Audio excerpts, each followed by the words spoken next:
Assalamualaikum warahmatullahi wabarakatuh. Baiklah, kami dari kelompok 2 akan mempresentasikan hasil diskusi kami, yaitu tentang penilaian hasil pembelajaran. Pertama sekali saya akan memperkenalkan anggota kelompok saya terlebih dahulu. Saya Maulidia Fitri sebagai moderator, Ansya Uzata, Septia Sulfiani, Cornelia Sabebegen, dan Latifah Syahrul sebagai pemateri. Baiklah, untuk pembahasan pertama yang akan disampaikan oleh Cornelia. Kepada Cornelia dipersilakan.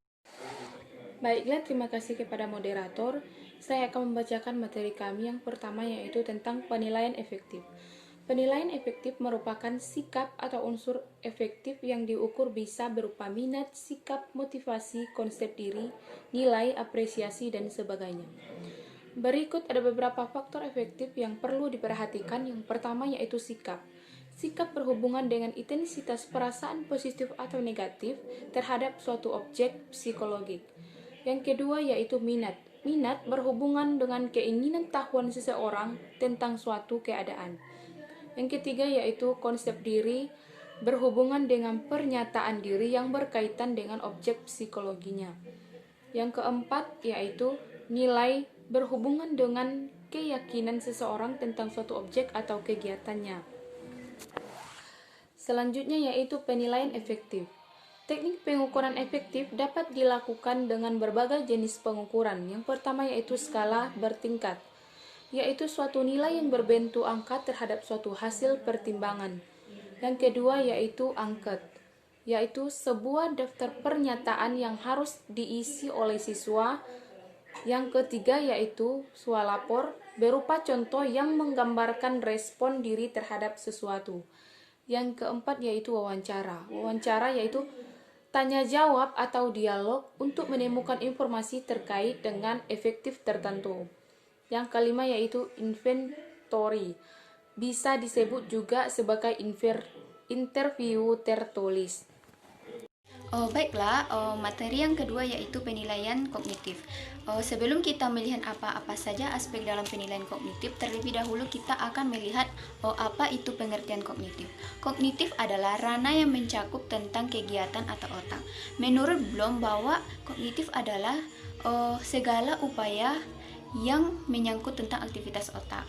Dalam penilaian kognitif, berhubungan dengan kemampuan berpikir yang termasuk di dalamnya adalah kemampuan menghafal, memahami, mengaplikasi, menganalisis, mensintesis, dan kemampuan untuk mengevaluasi. Nah, selanjutnya adalah kita akan melihat apa-apa saja aspek dalam penilaian kognitif. Yang pertama adalah pengetahuan atau hafalan atau ingatan adalah kemampuan seseorang untuk mengingat kembali atau mengenali kembali tentang istilah, nama, ide, atau rumusan dan sebagainya. Yang kedua adalah pemahaman, adalah kemampuan seseorang untuk mengerti atau memahami sesuatu setelah sesuatu itu diketahui dan diingat kembali. Yang ketiga adalah penerapan, adalah kemampuan seseorang untuk menerapkan atau menggunakan ide-ide umum, tata cara, atau upaya metode, prinsip-prinsip, rumusan-rumusan, atau teori-teori dan sebagainya. Yang selanjutnya adalah analisis. Analisis adalah kemampuan seseorang untuk merinci atau menguraikan suatu bahan atau keadaan menurut bagian-bagian yang lebih kecil dan mampu memahami hubungan di antara bagian-bagian atau faktor-faktor tersebut. Selanjutnya adalah sintesis, adalah suatu proses memadukan bagian-bagian dan unsur-unsur secara logis sehingga menjelma menjadi suatu pola yang berstruktur dan berbentuk pola baru.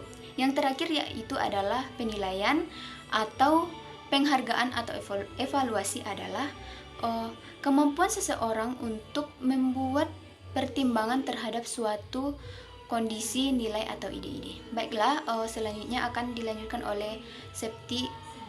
Kepada Septi dipersilakan. Yang selanjutnya adalah penilaian keterampilan. Ranah psikomotor atau keterampilan adalah ranah yang menitik beratkan kepada kemampuan fisik dan kerja otot. Dalam pengembangan mata pelajaran yang berkaitan dengan psikomotor adalah mata pelajaran yang berorientasi pada gerakan dan menekankan pada reaksi-reaksi fisik dan keterampilan tangan. Keterampilan itu sendiri menunjukkan tingkat keahlian seseorang dalam suatu tugas atau sekumpulan tugas tertentu.